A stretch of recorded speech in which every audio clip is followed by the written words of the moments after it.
السلام علیکم، ویڈیو کو لائک کریں، ہمارے چینل کو سبسکرائب کریں اور پاس والے بیل آئیکن کو دبا دیں جس سے آپ کو ہماری آنے والی ہر نیو ویڈیو کی نوٹیفیکیشنز ملتی رہے۔ مسلمانوں، ہمارا دین اتنا اہم ہے، اتنا عظیم ہے کہ ہمارے دین نے پیدا ہونے کے بعد آنکھ کھولنے سے لے کر مرنے تک، آنکھ بند ہونے تک کون سی چیز کیسے کرنا چاہیے یہ تک بتا دیا۔ یعنی پوری زندگی میں کوئی کام ایسا نہیں ہے کہ جو حضور اکرم صلی اللہ علیہ وسلم نے ہمیں سکھایا نہ ہو، بلکہ جب بچہ پیدا ہو کر آنکھ کھولتا ہے تو اسلام قانون لا کر کے بتا رہا ہے، اسلام قانون بیان کرتا ہے کہ بچے کی آنکھ کھلے، وہ پیدا ہو جائے، اس کے کان میں پہلے اذان پڑھو۔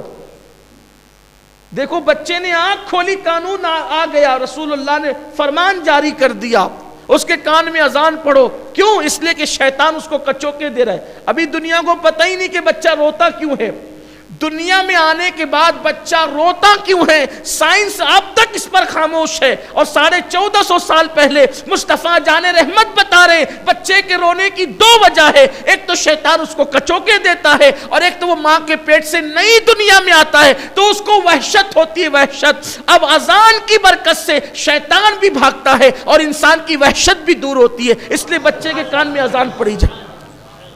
آج تک ترقی کے باوجود سائنس خاموش ہے کہ بچہ روتا کیوں ہے، لیکن غیب داں نبی نے 1450 سال پہلے اس کی دونوں وجہ بیان کر دیا، قانون بھی دے دیا، اذان پڑھو۔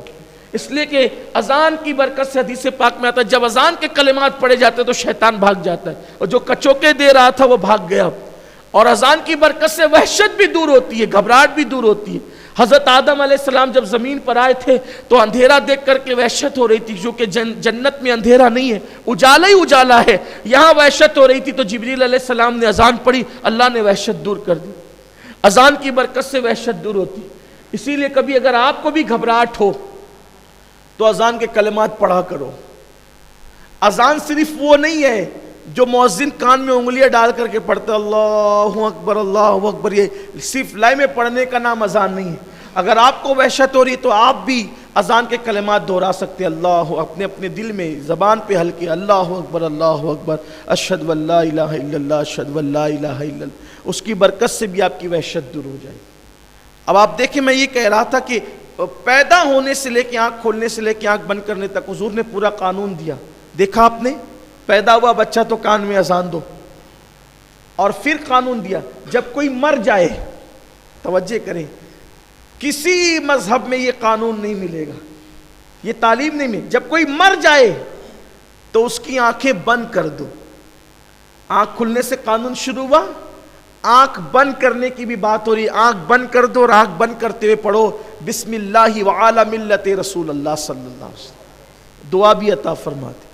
یعنی کہیں پر ہمیں تشنا قانون نہیں چھوڑا گیا، لیکن یہ اپنی کم نصیبی ہے کہ ہم نے دین پڑھا نہیں، دین نہیں پڑھا اسی لیے سب کچھ ہو رہا ہے، دین نہیں پڑھا اسی لیے سب کچھ ہو رہا ہے۔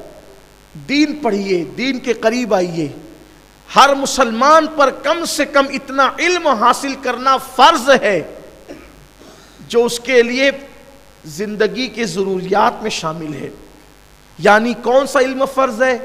طہارت کیسے کی جائے، وضو ہے، غسل ہے، نماز ہے، روزہ ہے، حج ہے، زکوٰۃ ہے، تجارت کے کاروبار کے مسائل ہیں، مسجد میں آنے جانے کے مسائل ہیں، یہ سب چیزیں سیکھنا ہم پہ فرض ہے۔ اگر نہ سیکھیں گے اتنا علم، جتنا علم انسان کی زندگی کے لیے ضروری قرار دیا گیا ہے، تو میرے آقا صلی اللہ علیہ وآلہ وسلم فرماتے ہیں ایسا شخص حساب کتاب کے بغیر جہنم میں جائے گا جس شخص نے فرض علم حاصل نہیں کیا۔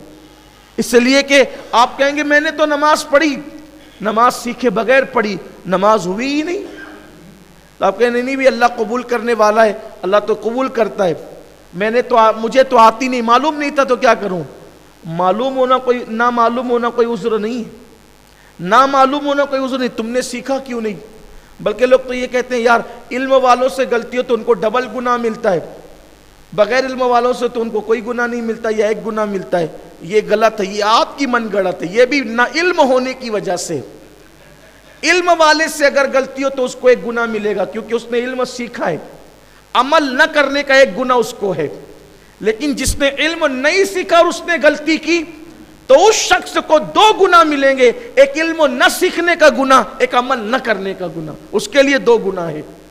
اس لیے علم کی طرف آؤ۔ بالخصوص میں اپنے نوجوانوں سے گزارش کرتا ہوں کہ جب ہم کمپیوٹر سیکھنے کے لیے 6 مہینے کا وقت کمپیوٹر کے لیے دے سکتے ہیں، انگلش اسپیکنگ کے لیے 6 مہینے سال بھر کا وقت نکال سکتے ہیں، تو کیا ہم اپنی مسجد کے امام کے پاس آ کر نماز سیکھنے کے لیے 2-4 دن کا ٹائم نہیں دے سکتے؟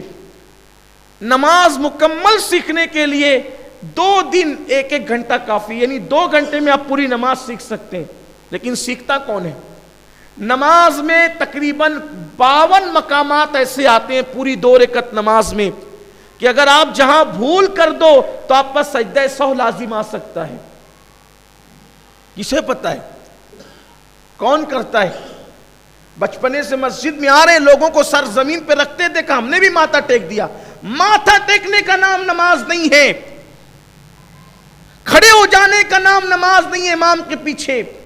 نماز کیا ہے؟ اللہ کے رسول فرماتے ہیں سلو کما رائیتمونی اصلی، نماز ایسے پڑھو جیسے مجھے نماز پڑھتے ہوئے دیکھتے ہو۔ ہم نے نماز ہر چیز، بائک سیکھ کر چلا رہے ہیں، سائیکل سیکھ کر چلا رہے ہیں، کمپیوٹر سیکھ کر چلا رہے ہیں، کاروبار سیکھ کر رہے ہیں۔ اگر بغیر سیکھے کوئی چیز ہو رہی ہے وہ اللہ کی عبادت ہے، جس کو نماز کہتے ہیں، روزہ کہتے ہیں، حج کہتے ہیں، زکوٰۃ کہتے ہیں۔ خدا کے لیے اپنے حال پہ رحم کریں، کم سے کم نماز تو سیکھ لیں۔ میرے آقا صلی اللہ علیہ وآلہ وسلم صحابہ کرام کو پوری عمر عبادت سکھاتے رہے، لیکن ہم نے اس کی طرف توجہ نہیں کی۔ میرے آقا صلی اللہ علیہ وسلم کے دیوانوں، ہمیں تو وضو بھی نہیں آتا، ہم کن کن چیزوں کا تذکرہ کریں؟ ہم نے ابھی یہ بھی پتہ نہیں ہے کہ عورتیں ہاتھ کیسے دھلتی ہے وضو میں اور مرد ہاتھ کیسے دھلتے ہیں وضو میں، یہ بھی پتہ نہیں۔ مردوں کا ہاتھ دھلنا وضو میں سنت اس طرح سے ہے کہ کلائیوں سے پانی ڈالیں گے اور کونی کی تک بہائیں گے، اور عورتوں کا وضو یہ ہے کہ کونی پر پانی ڈالے گی اور کلائیوں کی طرف بہائے گی۔ یہ ہے مرد اور عورتوں کے وضو میں فرق۔ لیکن ہم نے تو جیسے آیا ویسے کر لیا، یعنی ابھی تک مسلمان وضو بھی نہیں سیکھ سکا، اور ہم کہاں جانے کی بات کرتے ہیں، بڑی بڑی بات کرتے ہیں، ہم یہ بن گئے اور ہم وہ بن گئے اور ہم وہ بن گئے۔ یہ سب کیا ہے؟ پہلے مسلمان تو بنو، اللہ کے بندے تو بنو، بہت ضرورت ہے۔ صحابہ کرام رضوان اللہ تعالی علیہ مجمعین جب اسلام قبول کرتے تو وہ اس وقت تک دوسرے کاموں کی طرف توجہ نہیں کرتے جب تک کہ وہ دین نہیں سیکھ لیتے۔